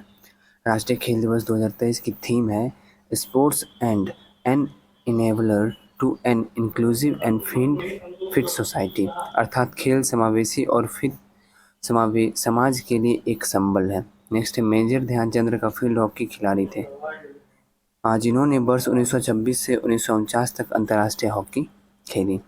मेजर ध्यानचंद 3 बार के ओलंपिक स्वर्ण विजेता थे जिन्होंने वर्ष 1928, 1932 और 1936 के ओलंपिक संस्करणों में स्वर्ण पदक हासिल किया था। खेल में उनके असाधारण कौशल के चलते उन्हें हॉकी का जादूगर की उपाधि दी गई थी। मेजर ध्यानचंद वर्ष 1956 में सेना में मेजर पद पर सेवानिवृत्त हुए और उन्हें पद्म भूषण से सम्मानित किया गया। मेजर ध्यानचंद के नाम पर पुरस्कार। मेजर ध्यानचंद खेल रत्न पुरस्कार भारत का सर्वोच्च खेल सम्मान पुरस्कार है, ठीक है। और ध्यानचंद पुरस्कार है खेल में आजीवन उपलब्धि के लिए सर्वोच्च पुरस्कार है। नेक्स्ट क्वेश्चन है निम्नलिखित में से किसकी नियुक्ति राष्ट्रपति द्वारा नहीं की जाती है? तो राष्ट्रपति द्वारा नियुक्ति जो है लोकसभा के अध्यक्ष द्वारा नहीं की जाती है, लेकिन भारत के मुख्य न्यायाधीश, वायुसेना अध्यक्ष और राज्यपाल की नियुक्ति राष्ट्रपति करते हैं। लोकसभा के अध्यक्ष की नियुक्ति राष्ट्रपति द्वारा नहीं की जाती है उपराष्ट्रपति की नियुक्ति राष्ट्रपति द्वारा नहीं की जाती है। संविधान के अनुच्छेद 66(1) के तहत राष्ट्रपति का निर्वाचन संसद के दोनों सदनों के सदस्य से मिलकर बनने वाला निर्वाचक गण के सदस्यों द्वारा अनुपातिक प्रतिनिधित्व पद्धति के अनुसार एकल संक्रमणीय मत प्रणाली द्वारा होता है। अनुच्छेद 75 प्रधानमंत्री की नियुक्ति राष्ट्रपति द्वारा की जाती है और अन्य मंत्रियों की नियुक्ति जो है राष्ट्रपति द्वारा प्रधानमंत्री की सलाह पर की जाएगी। अनुच्छेद 155 है राज्यपाल की नियुक्ति भारत के राष्ट्रपति अपने हस्ताक्षर और मुद्रा सहित अधिपत्र द्वारा करते हैं। इसे ध्यान रखिएगा, अपने हस्ताक्षर और मुद्रा सहित अधिपत्र द्वारा करते हैं अनुच्छेद 155 के तहत। अनुच्छेद 280 का 1 वित्त आयोग के अध्यक्ष की नियुक्ति राष्ट्रपति द्वारा की जाती है। वित्त आयोग के अध्यक्ष की नियुक्ति किसके द्वारा की जाती है? राष्ट्रपति के द्वारा की जाती है। अनुच्छेद 239(a) का 5 इम्पॉर्टेंट है, संघ राज्य क्षेत्र के मुख्यमंत्री की नियुक्ति राष्ट्रपति द्वारा। अनुच्छेद 148 भारत के नियंत्रक एवं महालेखा परीक्षक की नियुक्ति राष्ट्रपति के तहत की जाती है। राष्ट्रपति विभिन्न आयोग की नियुक्ति भी कर सकता है, जैसे अनुसूचित जाति, अनुसूचित जनजाति, अन्य पिछड़ा वर्ग आयोग का गठन। वायुसेना, जल सेना, थल सेना के सेनाध्यक्षों की नियुक्ति जो है राष्ट्रपति द्वारा की जाती है। राष्ट्रपति तीनों सेनाओं का सर्वोच्च अधिकारी होता है। कर्पूरी देवी एक ख्यातम कलाकार डैश पेंटिंग से संबंधित है। यह संबंधित है मधुबनी पेंटिंग से। मिथिला पेंटिंग या मधुबनी चित्रकला बिहार की एक विश्वविख्यात चित्रकला शैली है। इस शैली में चित्र दो प्रकार के, तो एक है भित्ति चित्र और दूसरे होते हैं औरिपन चित्र।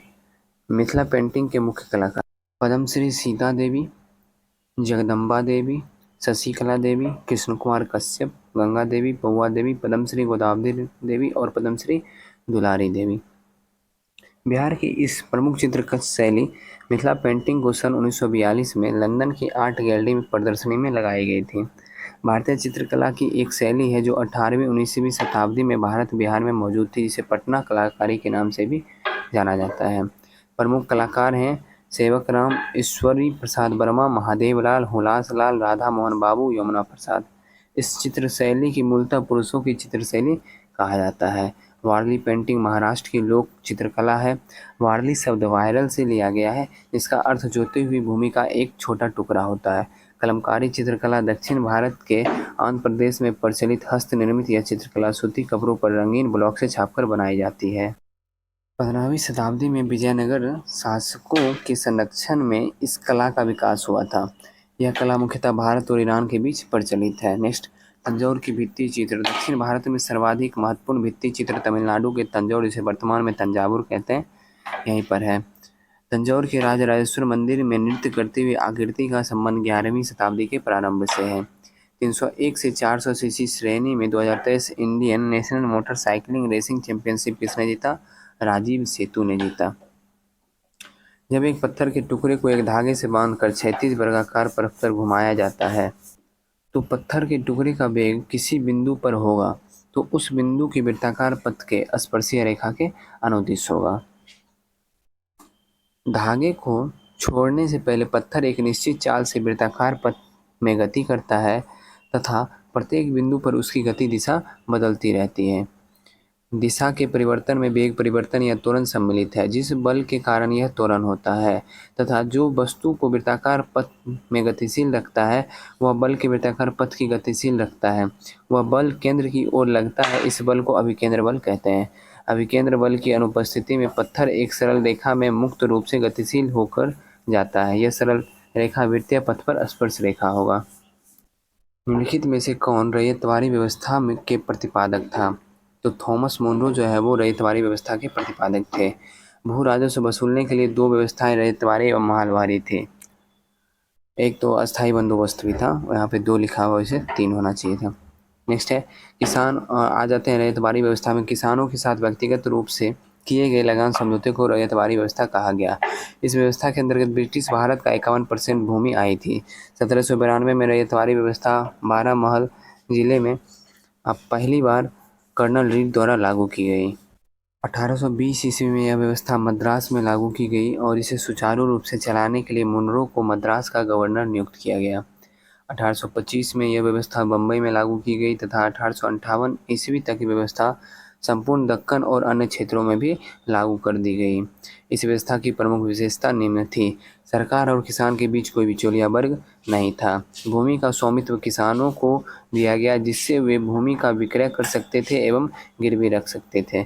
लगान की अदायगी न होने पर भूमि जब्त की जा सकती थी। लगान अदायगी की प्रत्येक 30 वर्ष बाद पुनर्समीक्षा करने की व्यवस्था की गई। राजस्व के रूप में किसानों की उपज का 1/2 भाग देना था, जो धन के रूप में देना होता था। महलवारी व्यवस्था। महल शब्द से तात्पर्य है कि जागीर अथवा गांव। इस पद्धति में सरकार ने राजस्व के लिए कृषकों से सीधा संपर्क नहीं किया, बल्कि गांव या जागीरों के मुखिया या लंबादार को राजस्व वसूलने का आधार बनाया था। यह व्यवस्था जो 1882 में प्रारंभ हुई,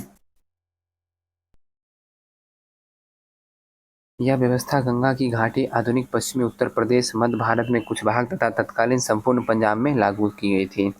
इस व्यवस्था में पहली बार लगान तय करने के लिए मानचित्र तथा पंजियों का प्रयोग किया गया।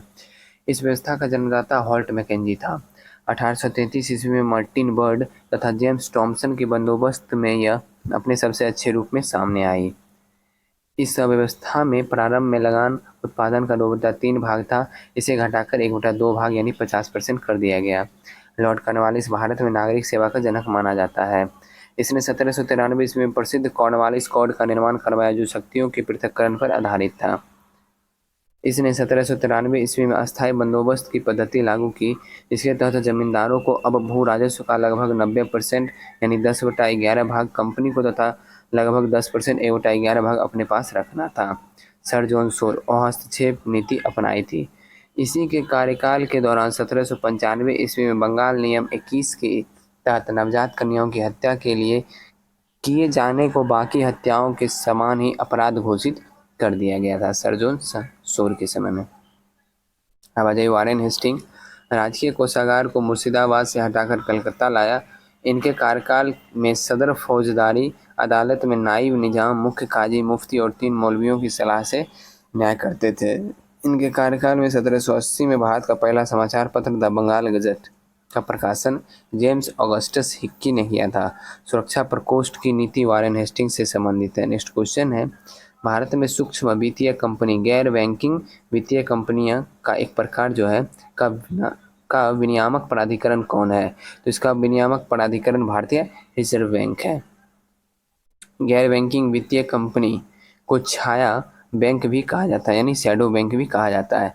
वे एक बैंक की तरह कार्य करते हैं, परंतु वे पूर्णतः बैंक नहीं होते हैं। वे वित्तीय लेनदेन से जुड़े होते हैं, परंतु पूर्णतः एक बैंक के रूप में कार्य नहीं करते हैं। बीमा कंपनियां एवं म्यूचुअल फंड कंपनियां भी NBFC और परंतु उनको RBI नियंत्रित नहीं करते हैं। वे NBFCS जिसको RBI नियंत्रित करती है, 2 प्रकार के होते हैं। नॉन डिपॉजिट टेकिंग NBFC, वे NBFC जो जमा राशि नहीं प्राप्त करते हैं। ठीक है, दूसरा देखते कौन सा दिया है। दूसरा है डिपॉजिट टेकिंग NBFCS, तो वे NBFCS जो जमा राशि प्राप्त करते हैं। जमा राशि न प्राप्त करने वाले NBFCS का RBI के साथ पंजीयन तभी हो सकता है जब उनके पास अपनी पूंजी कम से कम 100 करोड़ रुपए की हो, और जमा राशि प्राप्त करने वाले NBFCS को RBI के साथ पंजीयन कराने के लिए उनके पास कम से कम 200 करोड़ रुपए की धनराशि होनी चाहिए। रुधिर वाहिका जो एकल एंडोथीलियम स्तर से निर्मित होती है, वो कौन सी है? वह है कोशिकाएं। रुधिर वाहिकाएं खोखले ट्यूब के एक जटिल नेटवर्क है जो पूरे शरीर में रक्त परिवहन करती है। यह एंडोथेलियल कोशिकाओं से बनी एक आंतरिक परत के साथ संयोजक ऊतक और मांसपेशियों के परतों से निर्मित है। रक्त वाहिका मस्तिष्क, फेफड़े, त्वचा के आंतरिक स्तर को एंडोथीलियम एवं हृदय के आंतरिक स्तर को एंडोकार्डियम कहा जाता है। धमनियाँ, यह रुधिर नलिकाएं शुद्ध रक्त को हृदय से दूर तंतुओं की ओर शरीर के अन्य अंगों में ले जाती है। इनकी नली पतली होती है। चूंकि इनमें कपाट नहीं होते, अतः इनमें रुधिर का बहाव तेजी से होता है। नसें एवं सिरा कोशिकाएं मिलकर सिरिकाओं की रचना करती है। ये रुधिर नलिकाओं या शरीर सभी तरह के रक्त को हृदय में लाती है। इनकी भित्ति धमनी की अपेक्षा पतली होती है। धमनी की तरह सिरा लचीली नहीं होती, अतः इसका रुधिर बाहर निकलने पर सिकुड़ जाती है। सिराओं के कपाट होते हैं जो रुधिर के हृदय की ओर ले जाने तो देती है, लेकिन पीछे लौटने नहीं देती है। कोशिकाएं ये शरीर के ऊतकों के भीतर स्थित अत्यंत छोटी वाहिकाओं होती है जो रक्त को धमनियों से शिराओं तक पहुंचाती है एवं ऊतकों एवं कोशिकाओं के बीच द्रव एवं गैसों का आदान प्रदान करती है। अलिंद हृदय वक्ष गुहा में दोनों फेफड़ों के बीच अवस्थित रहता है। यह एक त्रिकोण संरचना है जो एक दोहरी झिल्ली से ढकी है जिसके हृदयावरण या पेरिकार्डियम कहते हैं। इसके आधार ऊपर की ओर चौड़ा भाग जिसके दाहिने अलिंद तथा बाएं अलिंद के रूप में जाना जाता है। दोनों अलिंदों के बीच अंतरा अलिंद भित्ति पाया जाता है। दाहिने अलिंद में अग्र महाशिरा तथा पश्च महाशिरा खुलता है। दाहिने निलय में दाहिने अलिंद निलय रंध्र के द्वारा संबद्ध रहता है। अलिंद का कार्य मनुष्य के हृदय में 4 वेसम होते हैं। चारों वेसम 2 खंड में विभाजित हैं। बाएं अलिंद में पल्मोनरी शिराएं खुलती है जो फेफड़ों से शुद्ध ऑक्सीजन युक्त रक्त लाती है। बाएं अलिंद में पल्मोनरी शिरा एकत्रित होती है। उस प्रकार दाहिने अलिंद में अशुद्ध रक्त एवं बाएं अलिंद में शुद्ध रक्त एकत्रित होती है। डीआरडीओ का सर्वत्र क्या है? डीआरडीओ का सर्वत्र जो है मोबाइल सेतु निर्माण सुविधा। क्या है? मोबाइल सेतु निर्माण सुविधा।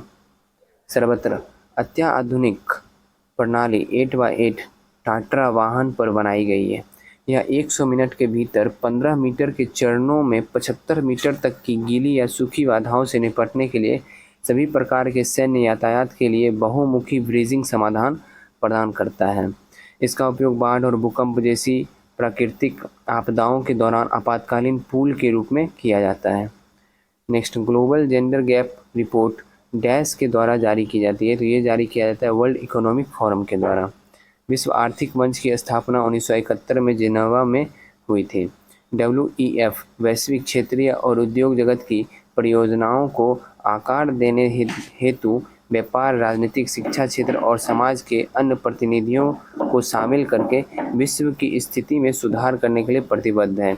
WEF के द्वारा प्रकाशित प्रमुख रिपोर्ट में से कुछ निश्चित हैं, जैसे ऊर्जा संक्रमण सूचकांक, वैश्विक प्रतिस्पर्धात्मक रिपोर्ट, वैश्विक सूचना प्रौद्योगिकी रिपोर्ट, वैश्विक लैंगिक अंतराल रिपोर्ट, वैश्विक जोखिम रिपोर्ट और वैश्विक यात्रा और पर्यटन रिपोर्ट। नेक्स्ट है ऑपरेशन फ्लड का संबंध है। तो ऑपरेशन फ्लड का संबंध है दूध उत्पादन से। श्वेत क्रांति का संबंध डेयरी क्षेत्र से है। श्वेत क्रांति जिसे ऑपरेशन फ्लड के रूप में भी जाना जाता है 1970 के दशक में भारत को दूध उत्पादन में आत्मनिर्भर बनाने के लिए शुरू किया गया था। डॉक्टर वर्गीज कुरियन को भारत में श्वेत क्रांति का जनक के रूप में जाना जाता है। वर्तमान में भारत विश्व का सबसे बड़ा दूध उत्पादक देश है। लेकिन इतना भारत जो है वर्तमान में विश्व का सबसे बड़ा दूध उत्पादक देश है, फिर भी जो है आयात करना पड़ता है अमेरिका से पाउडर वाला दूध। ठीक है। राष्ट्रीय दुग्ध दिवस हर साल 26 नवंबर को पूरे देश में मनाया जाता है। मनुष्य के श्रव्य आवृत्ति का प्रास जो है वो है 20 हर्ट्ज से 20 किलो हर्ट्ज। कितना है? 20 हर्ट्ज से 20 kilo hertz. Option number C. ध्वनि तरंग यांत्रिक अनुदैर्ध्य तरंग होती है। यांत्रिक तरंगों को संचरण के लिए माध्यम की आवश्यकता होती है। ध्वनि तरंगों को निम्नलिखित रूपों में विभाजित किया जाता है। अवश्रव्य तरंग 20 हर्ट्ज के नीचे आवृत्ति की तरंगों को अवश्रव्य तरंग कहते हैं। इन्हें मनुष्य नहीं सुन सकते। इनका तरंगदैर्घ्य अधिक होता है तथा ज्वालामुखी, भूस्खलन, उल्कापिंड इत्यादि से अवश्रव्य तरंगों उत्पन्न होती है। श्रव्य तरंग 20 हर्ट्ज से 20,000 हर्ट्ज के बीच या फिर 20 हर्ट्ज से 20 किलो हर्ट्ज के बीच की आवृत्ति वाली तरंग को श्रव्य तरंग कहते हैं। नेक्स्ट है प्राश्रव्य तरंग 20,000 हर्ट्ज यानी 20 किलो हर्ट्ज से अधिक आवृत्ति वाली तरंग को प्राश्रव्य तरंग कहते हैं। इन्हें मनुष्य के द्वारा नहीं सुना जा सकता है, परंतु कुछ जानवर जैसे कुत्ता, बिल्ली, चमगादड़ इत्यादि इन्हें सुन सकते हैं। प्राश्रव्य तरंग को गॉल्टन की सीटी क्या बोला जाता है? गॉल्टन की सीटी या साइलेंट विसिल क्या बोला जाता है? साइलेंट विसिल द्वारा उत्पन्न किया जाता है। गॉल्टन की सीटी का प्रयोग कुत्तों के प्रशिक्षण में किया जाता है। इसकी आवृत्ति तथा ऊर्जा अधिक होती है जबकि तरंगदैर्घ्य छोटी होती है। छोटी तरंगदैर्घ्य के कारण इसे पतले किरणपुंज के रूप में दूर तक भेजा जा सकता है। प्राश्रव्य तरंगों का अनुप्रयोग समुद्र की गहराई का पता लगाने एवं सोनार उपकरण में, कपड़ों, वायुयान तथा घड़ी के पुर्जों से धूल हटाने में, अल्ट्रासाउंड मशीन, इकोकार्डियोग्राफी, सोनोग्राफी एवं अल्ट्रासोनोग्राफी आदि में, कीड़ों को नष्ट करने में, छिपी वस्तुओं को खोजने में, स्वचालित दरवाजों को नियंत्रित करने में, द्रव्य को गर्म करने में आदि। नेक्स्ट क्वेश्चन है रोहन 25 रुपये वास्तविक मूल्य के 450 शेयर समतौल मूल्य पर खरीदता है। ठीक है, यदि वह वर्ष के अंत में 675 लाभांश प्राप्त करता है तो लाभांश की दर क्या है? कुछ नहीं है। देखिए 25 गुना 450 कीजिए, लाभांश कितना हो रहा है 675। तो इसका आराम से लाभांश गुना 100 बटा कुल शेयर का मूल्य जितने में हम खरीदे थे 675 बटा जितने में खरीदे थे गुना 6, तो इसका आंसर आ जाएगा 6%। कहने का अर्थ ये है कि कितना इसको कितने परसेंट का प्रॉफिट हुआ। 675 रुपये का प्रॉफिट हुआ, 450 गुना 25 इतने में खरीदा था। ठीक है, तो 675 बटे जितने में खरीदा था गुना 100, यही हो गया कितने परसेंट का प्रॉफिट हुआ। इस अनुसार 6% प्रॉफिट होगा। सबसे अधिक प्रयोग करने वाली ज्वर रोधी दवाएं, तो ज्वर रोधी दवाएं हो जाएगा पैरासीटामोल। फेनिसिटिन तथा एस्पिरिन भी एक ज्वर रोधी या पीड़ाहारी है, जबकि सैलिसिलिक एसिड एक पादप हार्मोन है। औसत कम अनुद्रव्यमान 100 से 500 यू की रसायन होती है। जैव उत्प्रेरक का कार्य करने वाली प्रोटीन को एंजाइम कहते हैं तथा जो प्रोटीन संचार व्यवस्था में निर्णायक होते हैं उन्हें ग्राही कहते हैं। प्रति अम्ल, ये पेट में अति अम्लता के उपचार में प्रयोग में लाए जाते हैं। अम्लता का उपचार सोडियम हाइड्रोजन कार्बोनेट या एल्युमिनियम और मैग्नीशियम हाइड्रोक्साइड द्वारा किया जाता है। हिस्टामिन नामक रसायन आमाशय में पेप्सिन के निकलने को उद्दीप्त करता है। इस अन्योन्य क्रिया को रोकने के लिए प्रति अम्ल का प्रयोग किया जाता है। उदाहरण सिमेटिडीन व रेनिटिडीन। नेक्स्ट है प्रतिहिस्टामिन, उदाहरण ब्रोमफेनिरामिन एवं टरफेनाडिन। हिस्टामिन एक शक्तिशाली वाहक विस्फारक है जो श्वसन नलिकाओं और आहार नली की चिकन पेशियों को संकुचित करती है तथा दूसरी पेशियों की दीवारों को नरम करती है। जुकाम व एलर्जी के लिए भी हिस्टामिन उत्तरदायी होता है। इन सभी के उपचार में एंटीहिस्टामिन का प्रयोग किया जाता है। तंत्रिका सक्रिय औषध, प्रशांतक तथा पीड़ाहारी या ज्वररोधी तंत्रिका सक्रिय औषध है। प्रशांतक तनाव तथा छोटी या बड़ी मानसिक बीमारियों में उपयोगी होती है। प्रशांतक का उदाहरण इप्रोनाइडिज और फिनिलिजिन। नेक्स्ट है क्लोरडाइजेपॉक्साइड और मैप्रोमेट, तनाव दूर करने के लिए अपेक्षाकृत मंद प्रशांतक। इक्वेनिल, अवसाद तथा अति तनाव को नियंत्रण करने के लिए। बार्बिटोरेट जैसे बेरोनल, एमिटल, नेम्बुटल, ल्यूमिनल और सेकोनल, निंद्राजनक। नेक्स्ट है वैलियम एवं सेरोटोनिन। नेक्स्ट है पीड़ाहारी ज्वररोधी दर्द निवारक होते हैं। पीड़ाहारी दो प्रकार के होते हैं। एक होते हैं औस्वापक और एक होते हैं स्वापक। औस्वापक में आते हैं एस्पिरिन तथा पैरासीटामोल और स्वापक में आते हैं मॉर्फिन, हीरोइन, कोडीन आदि। प्रतिसूक्ष्म जैविक, इसमें प्रतिजैविक यानी एंटीबायोटिक, प्रतिरोधी तथा संक्रमणहारी औषध वर्ग आते हैं। प्रतिजैविक के उदाहरण सेल्वेडसर सिफिलिस के इलाज के लिए पॉल एरलिस का द्वारा खोजा गया था। प्रोंटोसील। नेक्स्ट है सल्फेनिल एमाइड, सल्फापिरिडीन, एरोरंजक, पेनिसिलिन तथा एमिनोग्लाइकोसाइड तथा ऑफ्लोक्सासिन जो कि जीवाणुनाशी है। नेक्स्ट एरिथ्रोमाइसिन, टेट्रासाइक्लिन तथा क्लोरेम्फोनिकॉल, जीवाणु निरोध। नेक्स्ट है बेंकोमाइसिन तथा ऑफ्लोक्सासिन। नेक्स्ट है डिसिडेजरिन। भारत में पेनिसिलिन का उदाहरण पिंपरी में हिंदुस्तान एंटीबायोटिक्स द्वारा तथा निजी औद्योगिक क्षेत्र में होता है। क्लोरेम्फ को टाइफाइड, पेचिस, तीव्र ज्वर, कुछ मूल संक्रमणों, मेनिंजाइटिस तथा न्यूमोनिया के खिलाफ खिलाया जाता है। डिसिडेजरिन कैंसर कोशिकाओं के कुछ प्रभेदों की प्रति अविषालु माना जाता है। प्रतिरोधी को सजीव ऊतक जैसे घाव, चोट, अल्सर आदि रोगग्रस्त त्वचा की सतह पर लगाया जाता है। प्रतिरोधी का उदाहरण हो गया फ्यूरासिन, सेफ्रामाइसिन, डेटॉल, क्लोरोजाइलिनॉल तथा टप्रिनियोल, बाइथायनेल आयोडीन। बीज संक्रामी का प्रयोग निर्जीव वस्तुओं जैसे नालियों, फर्शों और यंत्रों इत्यादि पर किया जाता है। प्रतिजन क्षमता औषधि, ये संश्लिष्ट एस्ट्रोजेन एवं प्रोजेस्टेरोन व्युत्पन्नों का मिश्रण होता है। ये दोनों ही यौगिक हार्मोन है। उदाहरण नॉरएथिनड्रोन तथा एथाइनिल एस्ट्राडाइऑल।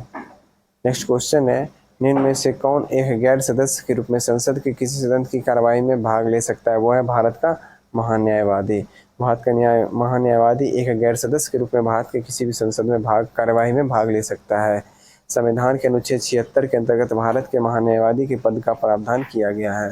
राष्ट्रपति द्वारा महान्यायवादी की नियुक्ति होती है यह राष्ट्रपति के प्रसाद पद धारण करता है। यह देश का सर्वोच्च कानूनी अधिकारी होता है जो उच्चतम न्यायालय के न्यायाधीश की योग्यता रखता है। यह भारत सरकार को विधि मामले में ऐसे विषयों पर सलाह देता है जो राष्ट्रपति द्वारा सौंपे गए हैं। क्योंकि यह राष्ट्रपति के प्रसाद प्रयत्न पद धारण करता है अतः कार्यकाल की कोई निश्चित अवधि नहीं होती है। शक्तियाँ इसका क्या है, भारत के किसी भी अदालत में सुनवाई का अधिकार रखता है, संसद के दोनों सदनों एवं समितियों में जा सकता है, मतदान देने का अधिकार इसे नहीं है। महान्यायवादी को संसद विशेषाधिकार अर्थात सांसदों को मिलने वाले सारे अधिकार मिलते हैं। कार्यकाल की समाप्ति, राष्ट्रपति द्वारा हटाए जाने पर, त्यागपत्र देने पर और सरकार मंत्रिपरिषद द्वारा त्यागपत्र देने पर। सूची 1 सूची 2 को सुमेलित करना है। तो कालीबंगा जो है वो राजस्थान में है।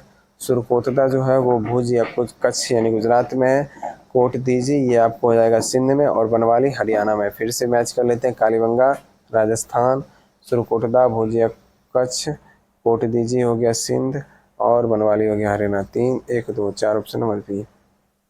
कालीबंगा राजस्थान के हनुमानगढ़ जिले के घग्गर नदी बाएं तट पर स्थित है। कालीबंगा शाब्दिक अर्थ काले रंग की चूड़ियां हैं। इसकी खोज 1951 में अमलानंद घोष द्वारा की गई थी। 1961 में बीबी लाल वी.के. थापर के निर्देशन में व्यापक खुदाई की गई। यहाँ ये जुते हुए खेत, सिलवट्टा, सूती कपड़े की छाप, बेलनाकार मोहरे का साक्ष्य मिलता है। सुरकोटदा गुजरात में स्थित एक पौराणिक स्थल है। खोज 1964 में जगपति जोशी ने किया था। यहाँ से घोड़े की अस्थियों एवं विशेष प्रकार के कवग्रह आदि का अवशेष प्राप्त हुए हैं। कोट दीजिए प्राचीन सिंधु सभ्यता का स्थल है जो वर्तमान में पाकिस्तान में सिंध प्रांत के खैरपुर में स्थित है। वर्ष 1955 में फलल अहमद खान इस स्थल की खोज की। यहाँ से मिट्टी के बर्तन सहित कलाकृतियों का साक्ष्य मिला है। बनवाली हरियाणा के फतेहाबाद जिले में स्थित इस पुरास्थल की खोज 1973 में R.S. बिष्ट ने की थी। यहाँ से हल की आकृति वाले मिट्टियों के खिलौने जो तांबे के बनाग्र आदि का साक्ष्य मिला है। सिंधु सभ्यता के स्थल जो है हड़प्पा रावी नदी के तट पे है। इसके उत्खनन करता दयाराम साहनी जो कि 1926 से 1933-34 तक माधव स्वरूप बस, और ये वर्तमान में जो है पाकिस्तान के मोंटगोमरी जिला में है। मोहनजोदड़ो सिंधु में नदी के तट पे है। रखालदास मुनर्जी इसका उत्खनन किए थे। सिंधु प्रांत पाकिस्तान में है। लोथल भोगवा नदी के तट पे, इसे भोग कर लीजिएगा, भोगवा नदी के तट पे है। और S.R. राव इसके उत्खनन करता है, गुजरात के अहमदाबाद जिले में है। आलमगीरपुर और धौलावीरा, हिंडा नदी के तट पे आलमगीरपुर है, धौलावीरा लूनी नदी के तट पर। यज्ञदत्त शर्मा और J.P. जोशी R.S. बिष्ट ये तीनों मिलके जो है इस दोनों का खोज किए थे। मेरठ के गुजरात कच्छ जिला में यह पड़ता है। चुंदरो सिंधु नदी के तट पर अर्नेस्ट मैके खोज किया था, सिंध प्रांत पाकिस्तान में पड़ता है। गंगा डेल्टा का उत्तरी बिंदु है फरक्का। क्या है? फरक्का जो है 24 डिग्री 77 मिनट उत्तरी अक्षांश है। कोलकाता जो है वो 22 डिग्री 57 मिनट उत्तरी अक्षांश है। ढाका 23 डिग्री 80 मिनट उत्तरी अक्षांश है। नामचा बर्मा पूर्वी हिमालय का भाग है। सामान्य दृष्टि से व्यापक के लिए नेत्र का निकट बिंदु होता है 25 सेंटीमीटर। कितना होता है? 25 सेंटीमीटर। आंखों का प्राकृतिक लेंस उत्तल लेंस की भांति व्यवहार करता है। यह दृष्टिपटल पर स्पष्ट दर्शन की न्यूनतम दूरी 25 सेंटीमीटर से दूर स्थित वस्तुओं का उल्टा प्रतिबिंब आकार में छोटा बनाता है। दूरदृष्टि दोष, इसमें पास स्थित वस्तुओं का प्रतिबिंब दृष्टिपटल के पीछे बनता है, अतः पास की वस्तुएं स्पष्ट दिखाई नहीं देती जबकि दूर स्थित वस्तुएं स्पष्ट दिखाई देती है। इसके निवारण हेतु उत्तल लेंस यानी अभिसारी लेंस का प्रयोग किया जाता है। निकट दृष्टि दोष में जो है निकट की वस्तु दिखाई नहीं देती और दूर की वस्तु दिखाई देती है। इसके निवारण हेतु अवतल लेंस यानी अपसारी लेंस का प्रयोग किया जाता है। जरा दूरदर्शिता, इसमें आयु अधिक होने पर ना दूर की वस्तु दिखाई देती है और ना ही पास की। ऐसी स्थिति में जरा दूरदर्शिता कहा जाता है। इसके निवारण हेतु द्विफोकसी यानी बाइफोकल चश्मे का प्रयोग किया जाता है। द्विफोकसी चश्मे में नीचे उत्तल लेंस जो पढ़ने के लिए होता है और ऊपर जो है अवतल लेंस जो दूरी देखने के लिए होता है लगाते हैं। और बिंदुकता आँखों के वक्रतर की सममिति में कमी होने पर यह दोष उत्पन्न होता है। इसके निवारण हेतु बेलनाकार लेंस का प्रयोग किया जाता है। पूर्वी द्वीप समूह की खोज किस पुर्तगाली नाविक ने किया था? तो वास्को डी गामा के द्वारा किया गया था। वास्को डी गामा गुजराती प्रवर्तक अब्दुल मजीद की सहायता से 17 मई 1498 को भारत के पश्चिमी तट पर कालीकट पहुंचा। पेड्रो अल्वारेज कैब्राल दूसरी पुर्तगाली था जो 31 दिसंबर 1500 ईस्वी को पहुंचा था भारत। वास्को डी गामा 1502 को भारत पुनः आया था। पुर्तगाली भारत में सबसे पहले आया और 1961 ईस्वी में गोवा को सबसे अंत में छोड़ के गए। सीमांत उपभोग प्रवृत्ति की परिभाषा है, तो सीमांत उपभोग प्रवृत्ति की परिभाषा जो है ऑप्शन और बी आंसर होगा। नेक्स्ट है किन्स के 4 प्रकार की प्रवृत्ति की बात की गई है। उपभोग सीमांत प्रवृत्ति, एक उपभोक्ता बढ़ी हुई आय का कितना भाग खर्च करेगा, यह बात उपभोग सीमांत प्रवृत्ति से पता लगता है। एमपीसी निकालने के लिए उपभोग में परिवर्तन बटा आय में परिवर्तन निकालना होगा। उपभोग में परिवर्तन तथा आय में परिवर्तन के अनुपातिक संबंध को उपभोग की सीमांत प्रवृत्ति कहते हैं। सीमांत बचत प्रवृत्ति, एक उपभोक्ता बढ़ी हुई आय का कितना भाग बचत करेगा, यह बात बचत सीमांत प्रवृत्ति के द्वारा पता चलता है। नेक्स्ट है बचत में परिवर्तन तथा आय में परिवर्तन के अनुपातिक संबंध को बचत के सीमांत प्रवृत्ति कहते हैं। औसत उपभोग प्रवृत्ति, तो उपभोग तथा आय के अनुपातिक संबंध को उपभोग का औसत प्रवृत्ति कहते हैं। औसत बचत प्रवृत्ति, बचत एवं आय के अनुपातिक संबंध को बचत की औसत प्रवृत्ति कहते हैं। दिहांग दर्रा भारत में डैश राज्य में स्थित है? दिहांग दर्रा जो है अरुणाचल प्रदेश राज्य में स्थित है। काराकोरम दर्रा लद्दाख, दिसांग दर्रा, दिप्सांग दर्रा लद्दाख, लानक दर्रा लद्दाख, चांगला, जारा, खारदुंगला, जोजिला ये सभी जो है लद्दाख में। बाकी बुर्जिल दर्रा, पीर पंजाल और बनिहाल ये तीनों जो है ये जम्मू कश्मीर है। बारा लापचा दर्रा और सिपकला दर्रा हिमाचल प्रदेश, रोहतांग भी हिमाचल प्रदेश। नीति दर्रा, माना दर्रा और मुरलिंगला, ठीक है, ये तीनों जो है उत्तराखंड में। जलेपला नाथुला सिक्किम में है। बोमडिला अरुणाचल प्रदेश में। दीफू पांगसाओ अरुणाचल प्रदेश में। तुजू मणिपुर में। फिर से एक बार देख लेते हैं।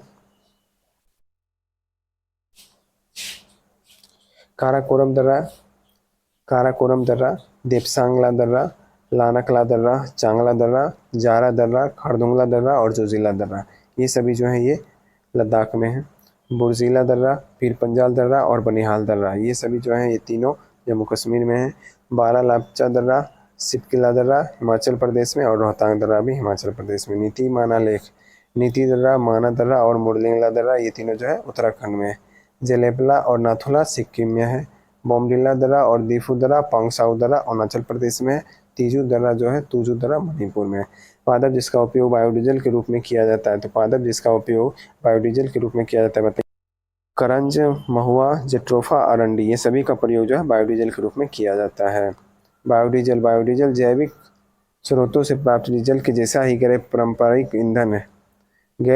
परंपरागत ईंधन है। बायोडीजल के उत्पादन के लिए करंज, महुआ, जेट्रोफा, अरंडी, ताड़, सोयाबीन, सूरजमुखी का उपयोग किया जाता है। दिसंबर 2009 में केंद्र सरकार ने नेशनल बायोडीजल मिशन की शुरुआत की गई थी।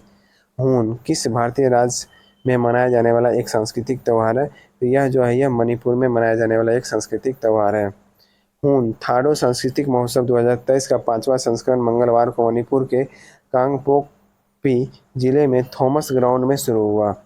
हून उत्सव एक वार्षिक सांस्कृतिक उत्सव एवं मणिपुर के थाडो समुदाय का एक सभ्य कार्य है और यह समुदाय के अनुसार नए साल के आगमन पर मनाया जाता है।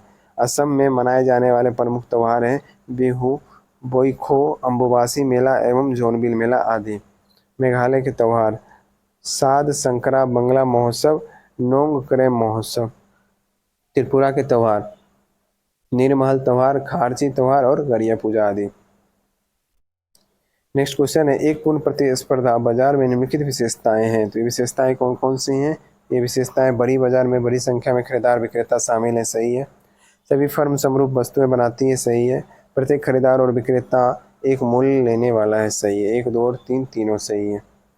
पूर्ण प्रतियोगिता बाजार की प्रमुख विशेषताएं निम्नलिखित है। क्रेताओं और विक्रेताओं की अधिक संख्या। पूर्ण प्रतिस्पर्धा बाजार में क्रेता विक्रेता की संख्या बहुत अधिक होती है। पूर्ण प्रतियोगिता बाजार में वस्तु विभेद नहीं पाता है, बल्कि वस्तुएं एक रूप की होती है। पूर्ण प्रतियोगिता बाजार में क्रेताओं और विक्रेताओं को बाजार की स्थिति का पूर्ण ज्ञान होता है। पूर्ण प्रतियोगिता बाजार में फर्मों का प्रवेश एवं बहिर्गमन स्वतंत्र रूप से होता है। एज ऑफ टाइम निम्नलिखित में से किसकी हस्ती है? एज ऑफ टाइम जो हस्ती है ये है कल्पना चावला की जीवनी है। भारत में जन्मी दिवंगत अमेरिकी अंतरिक्ष यात्री कल्पना चावला की जीवनी पर आधारित पुस्तक को Punjab engineering college university of technology में आयोजित एक कार्यक्रम में उनके पति जियों पियरे हैरिसन द्वारा लिखी गई जीवनी एज ऑफ टाइम को विमोचन किया। कल्पना चावला की जीवन परिचय। नाम कल्पना चावला, जन्म 17 मार्च 1962, मृत्यु 1 फरवरी 2003, जन्म करनाल हरियाणा और पति का नाम जियों पियरे हैरिसन। किसी वस्तु को बल व त्वरण के बीच का संबंध दिया जाता है तो ये ऑप्शन हो जाएगा बी, न्यूटन के द्वितीय गति के नियम के अनुसार। न्यूटन की गति का नियम। गैलीलियो तथा आइजैक न्यूटन से प्रथम वस्तुओं की गति के संबंध के विचार प्रस्तुत किया। आइजैक न्यूटन ने सन 1687 में अपनी पुस्तक प्रिंसिपिया में गति संबंधी अपने विचारों को 3 नियमों के रूप में बताया, जिन्हें न्यूटन के गति विषयक नियम कहा जाता है। गति का प्रथम नियम या जड़त्व का नियम। इस नियम के अनुसार यदि कोई वस्तु विरम्भ अवस्था में हो तो वह विराम अवस्था में रहेगी। यदि यहाँ विराम होगा, विराम अवस्था में हो तो विराम अवस्था में यदि एक समान गति की सीधी रेखा में चल रही है तो वो वैसी चलती रहेगी जब तक उस पर कोई बाह्य बल लगाकर उसकी वर्तमान अवस्था में परिवर्तन न किया जाए। इस नियम को जरूरत का नियम। इस नियम से स्पष्ट है कि किसी वस्तु की अवस्था परिवर्तन हेतु बल का आवश्यक होना जरूरी है। नेक्स्ट है जड़त्व के नियम के दैनिक जीवन में परीक्षण। चलती हुई ट्रेन या बस से उतरने वाले व्यक्ति को थोड़ी दूर तक उसी दिशा में दौड़ना पड़ता है। तेजी से चलती हुई गाड़ी से मुड़ने पर उसमें बैठा व्यक्ति आगे झुक जाता है और स्थिर गाड़ी के एकाएक चलने पर व्यक्ति को पौधे की ओर झटका लगता है। तेजी से चलती गाड़ी के मुड़ने पर उसमें बैठा व्यक्ति गाड़ी के मुड़ने की दिशा के विपरीत दिशा में झुक जाता है। पेड़ की शाखाओं को जोर से हिलाने पर उसमें लगे फल टूटकर गिर पड़ते हैं। गति का द्वितीय नियम। इस नियम के अनुसार किसी वस्तु के संवेग परिवर्तन की दर उस पर आरोपित और संतुलित बल के अनुक्रमानुपाती होता है तथा यह उसी दिशा में होता है जिस दिशा में बल कार्य करता है, यानी F बराबर ma, बल बराबर द्रव्यमान गुणे त्वरण। गति के द्वितीय नियम के अनुप्रयोग। क्रिकेट के खेल में क्षेत्र रक्षक जब तेजी से गेंद आती है तो कैच करता है, अपने हाथों गेंद के बेग की दिशा में पीछे की ओर करते हुए गेंद पकड़ता है। गाड़ियों में लगने वाले झटकों से बचने के लिए स्प्रिंग तथा शॉक एब्जॉर्बर लगाए जाते हैं। यदि हल्का और भारी दो गेंद एक समान वेग से गतिशील है तो हल्की गेंद को कैच करना आसान होता है। गति के द्वितीय नियम, यहाँ पे द्वितीय नहीं तृतीय होगा, क्या होगा तृतीय, यहाँ द्वितीय गलती से लिखा गया। तृतीय नियम क्रिया प्रतिक्रिया का नियम होता है। गति के तृतीय नियम अनुसार एक वस्तु क्रिया रूप में दूसरी वस्तु पर जितना बल लगाती है दूसरी वस्तु उतना ही बल विपरीत दिशा में प्रतिक्रिया के रूप में लगाती है। उदाहरण के लिए बंदूक से जब गोली छोड़ी जाती है तो हम पीछे की ओर झटका लगता है। इसका कारण है कि जितने बल से गोली आगे जाती है उतना ही बल व प्रतिक्रिया स्वरूप बंदूक पर लगती है। रॉकेट की गति उससे निकलने वाले तीव्र गैसीय निकास की प्रतिक्रिया होती है। नाव को जल में चलाने के लिए चप्पू के जल को पीछे की ओर धकेलना, हम अपने भार का जो अनुभव करते हैं वह भी प्रतिक्रिया का बल का उदाहरण है। दुर्गावती जलप्रपात बिहार के किस जिले में है? ये जो बिहार के कैमूर जिले में है। यह जलप्रपात रोहतास व कैमूर की सीमा पर स्थित है। जब नदी की ढाल में अकस्मात परिवर्तन आने से नदी तीव्र वेग से गिरती है तो उसे जलप्रपात कहा जाता है। बिहार में प्रमुख जलप्रपात कर्मनासा जो कि बक्सर में है, धुआं कुंड जो कि सासाराम रोहतास में है, मंझर कुंड जो कि सासाराम रोहतास में है, ककोलत नवादा में है, जियार कुंड भोजपुर में और तेलहर कुंड कैमूर में है। एक खाली टैंक A 6 घंटे में तथा B 8 घंटे में भरता है। यदि दोनों पाइप एक साथ खोल दिया जाए और 2 घंटे बाद A को बंद कर दिया जाए तो पाइप B से इस टंकी को भरने में कितना समय लगेगा? 6 8 का LCM 24 हो जाएगा। 6 A का हो गया 6 चौक और 8 3 ठीक है। अब क्या क्या दोनों को एक साथ चला रहा है, ठीक है। 4 3 7 2 घंटे तक दोनों एक साथ चलेगा। 7 दूनी 14, 14 भर देगा, बचेगा 10 यूनिट बचेगा। तो 10 यूनिट में सिर्फ B काम करेगा। तो 10 यूनिट अगर सिर्फ B काम करता है तो 3.1/3 आंसर आ जाएगा। अब ऑप्शन देख लेते हैं क्या दिया हुआ है। ऑप्शन दिया हुआ है 3.1/3 घंटे। इसका सॉल्यूशन से दिमाग खराब हो जाएगा, जैसे मैं बताता हूँ वैसे बनाइए, तुरंत बन जाएगा। दवाओं के आयात, नई दवाओं की मंजूरी और क्लिनिकल परीक्षणों पर नियामक नियंत्रण रखना किसका मुख्य कार्य है? ये जो मुख्य कार्य है, ये मुख्य कार्य है CDSCO का। किसका है? CDSCO का ये मुख्य कार्य है। केंद्रीय औषध मानक नियंत्रण CDSCO देश में आयातित, विनिर्मित एवं बेची जाने वाली औषधि एवं प्रसाधन सामग्री की गुणवत्ता औषध एवं प्रसाधन सामग्री अधिनियम 1940 के उपबंधों एवं उनके अंतर्गत बने नियमों के अनुसार विनियमित की जाती है। CDSCO मुख्यालय में किए जाने वाले कार्य औषध एवं प्रसाधन सामग्री अधिनियम के उपबंध तथा नियमावली के अनुसार नियामक नियंत्रण के साथ नई औषध का विनिर्माण अथवा आयात करने तथा नैदानिक परीक्षण करने का अनुमोदन प्राप्त करना।